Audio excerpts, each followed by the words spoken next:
बिस्मिल्लाहिर्रहमानिर्रहीम। जन्नत और दोज़ख के बारे में मुख्तसर मालूमात। जन्नत ऐसी जगह है जिसे अल्लाह ने ईमान वालों के लिए बनाया है। उसमें ऐसी ऐसी नेमतें हैं जो न कानों से सुनी, न आँखों से देखी, और न कोई उन नेमतों का गुमान कर सकता है। जन्नत के 100 दर्जे हैं और उन एक दर्जे से दूसरे दर्जे में इतनी दूरी है जैसे कि ज़मीन से आसमान।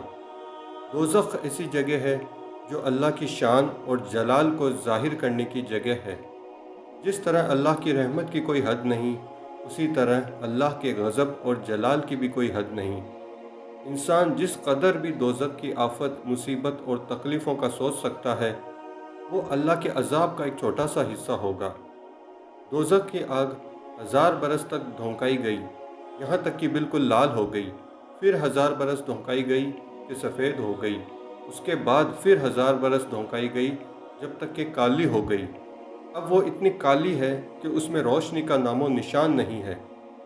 अल्लाह पाक हमें जन्नत की तैयारी करने और दोज़ख के अज़ाब से बचने की तौफ़ीक़ अता फ़रमाए। आमीन।